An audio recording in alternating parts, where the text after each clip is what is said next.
Salam Bapak Ibu Saudara-saudari yang dikasihi oleh Tuhan Yesus. Firman Tuhan yang menjadi renungan Bohal Sadarion tertulis dalam Wahyu 3 ayat 20 demikian.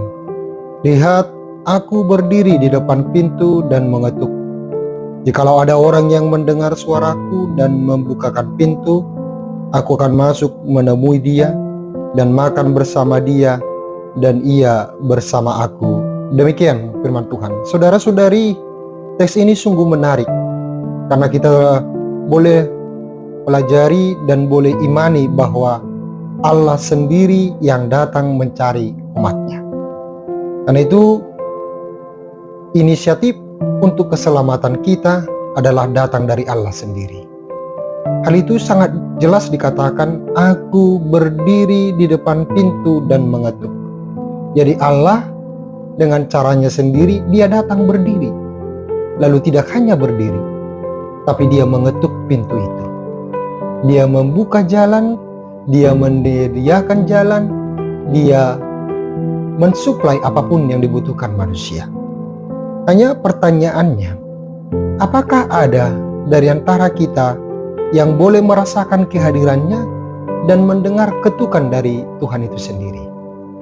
Memang beberapa ayat di Alkitab mengatakan, carilah Tuhan selama ia berkenan dicari. Seolah-olah pencarian terhadap Tuhan adalah karena manusia itu sendiri.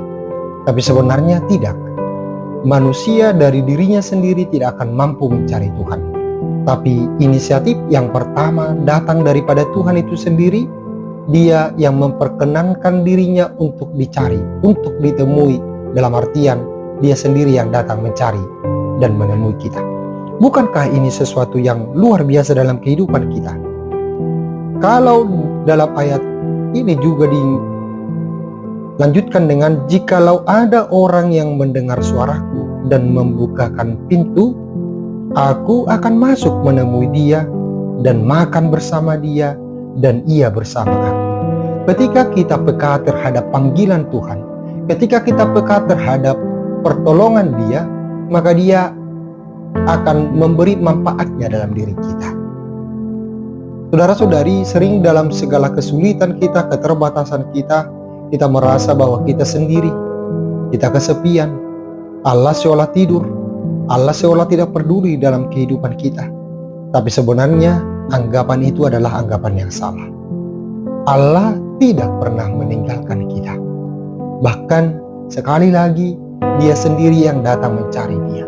Karena itu jika hari ini Bapak Ibu Saudara-saudari mengalami kesendirian, mengalami kekhawatiran, mengalami bahkan ketakutan-ketakutan dalam dirimu, percayalah, dia ada, dia datang, dia berdiri, dia mengetuk. Maka di saat yang sama dia juga ingin kita bersama-sama dengan dia, makan bersama-sama dengan dia. Kenapa disebut makan bersama dengan dia? Salah satu momen yang sangat indah dalam hidup kita adalah kalau kita bisa duduk bersama, makan bersama dengan saudara-saudara kita. Makan itu melambangkan satu peristiwa sukacita. Karena itu, kalau kita makan bersama-sama dengan Allah, itu artinya itu adalah satu peristiwa sukacita. Dan bukan hanya itu, lalu ditutup dengan ayat ini, ia bersama aku. Manusia itu bersama dengan Allah. Immanuel, Allah beserta kita.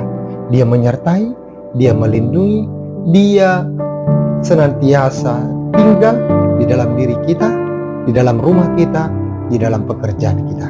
Hanya saja sering kita tidak melihat, sering kita tidak merasakan, bahkan kita menolak tentang kehadiran Tuhan. Karena itu, saudara-saudara, hari ini Tuhan mengajak kita untuk semakin membuka telinga lebar-lebar, membuka mata hati kita, merasakan kehadirannya, merasakan penyertaannya dalam kehidupan kita.